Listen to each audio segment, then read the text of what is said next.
Kostrad siap tempur dan siap bergerak kemanapun dan serta dalam kondisi apapun. Setiap saat tanah air memanggil, maka para prajurit Kostrad memenuhi panggilan tersebut dan siap menjalankan perintah.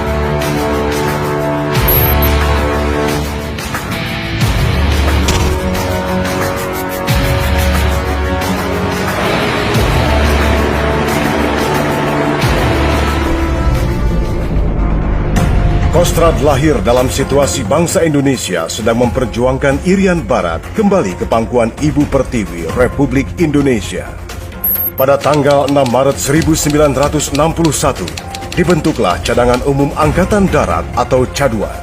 Dalam usia yang masih muda, Korps Tentara ke-1 Caduan ditugaskan ke medan perjuangan Trikora di Irian Barat. Pada tanggal 1 Desember 1962, dalam satu kajian bersama Menteri Panglima Angkatan Darat, Panglima Operasi Mandala, Mayor Jenderal Soeharto, mengemukakan konsep pembentukan Kostrad. Konsep tersebut kemudian ditindaklanjuti dengan Surat Keputusan Nomor 178, garis miring 2 Romawi, garis miring 1963, tentang pengubahan Korps Tentara ke-1 Caduan menjadi Kostrad. Kostrad telah turut serta menentukan sejarah perjuangan bangsa Indonesia. Kini tumbuh dan berkembang menjadi satuan pemukul strategis yang handal di jajaran TNI, serta siap menjaga dan mempertahankan integritas bangsa dan negara Indonesia yang bersendikan Pancasila dan Undang-Undang Dasar 1945. Kostrad telah membuktikan perannya dalam kiprah menangani beberapa operasi penyelamatan kedaulatan negara, seperti penumpasan PRRI Permesta, penumpasan gerombolan DITII, keberhasilan membongkar kejahatan dan menumpas gerakan G30 SPKI persis menjelang peringatan Hari Ulang Tahun Angkatan Bersenjata Republik Indonesia, Operasi Seroja Timur-Timur, penumpasan GAM di Aceh, dan OPM di Papua. Sebagai pengakuan dan penghargaan atas Dharma Bakti Kostrad bagi bangsa dan negara, melalui keputusan Presiden RI nomor 005 garis miring PK garis miring 1968 tanggal 17 Desember 1968, Kostrad dianugerahi Samkarya Nugraha.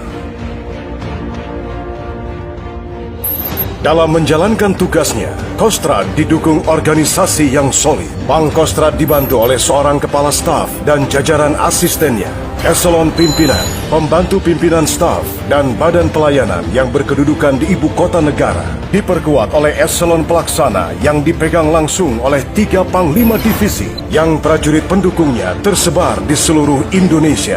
Saat ini markas Kostrad berkedudukan di Jakarta. Kostrad memiliki 2 divisi infanteri yang handal dan 1 divisi infanteri sedang dalam proses pembentukan. Masing-masing bermarkas di Cilodong, Jawa Barat, Singosari, Malang, Jawa Timur, dan Karyano, Sulawesi Selatan. Siap.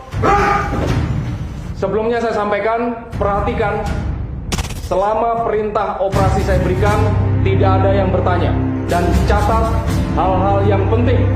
Kehormatan dan kepercayaan diberikan kepada satuan kita. Maka laksanakan tugas dengan sebaik-baiknya. Cocokkan jam. Cocokkan jam.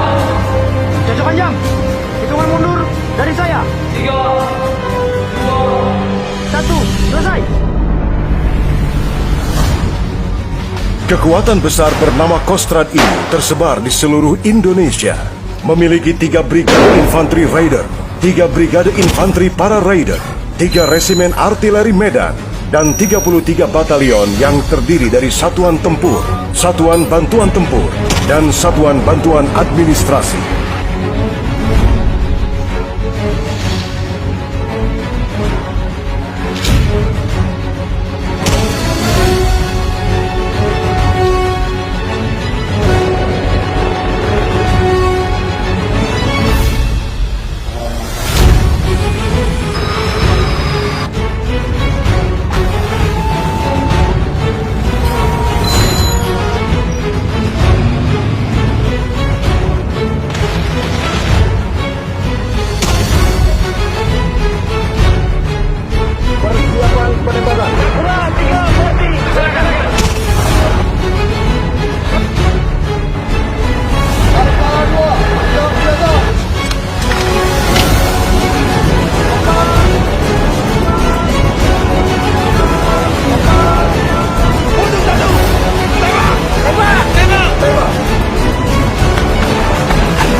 Untuk menambah kekuatan Kostrad, pada tanggal 4 Agustus 2001, Kostrad meresmikan satuan elit terbaru bernama Peleton Intai Tempur.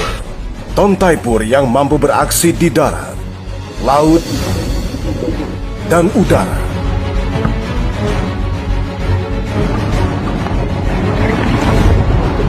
Sesuai kualifikasinya, Taipur terjun untuk misi infiltrasi, pengintaian jarak jauh ke wilayah musuh, dan melakukan penghancuran terhadap sasaran-sasaran penting secara cepat, tepat, dan tuntas.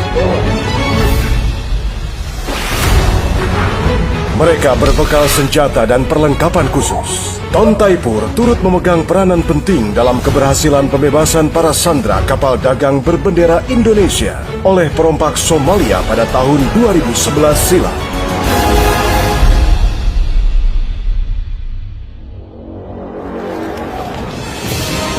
Sejak awal berdiri, prajurit Kostrad selalu berada di garis depan.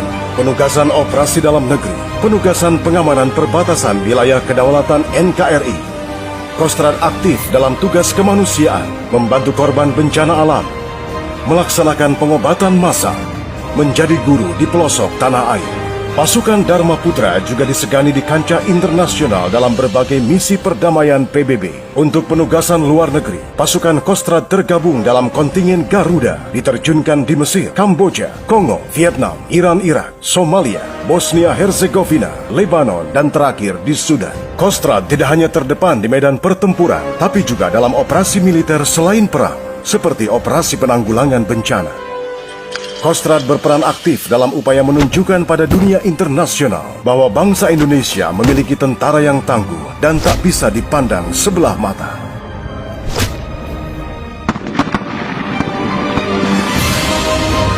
Prajurit Kostrad turut berprestasi di berbagai kejuaraan tingkat nasional maupun internasional dalam bidang olahraga umum dan militer, berprestasi dalam kejuaraan bela diri judo, karate, dan Yong Mudo. Prajurit Kostrad tidak pernah absen dalam lomba tembak Australian Skill and Armies Meeting, Brunei International Skill and Armies Meeting, dan ASEAN Armies Rifle Meet yang seringkali dimenangi Indonesia sebagai juara umum. Prajurit Kostrad senantiasa memelihara kemampuan tempurnya untuk selalu siap sedia melaksanakan tugas baik di darat, laut, dan udara.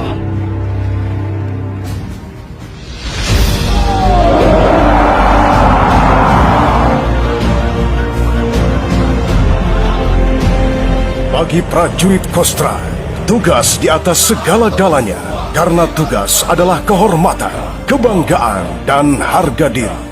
Citra dan martabat prajurit Kostrad diukur dari keberhasilan dalam pelaksanaan tugas. Cakra!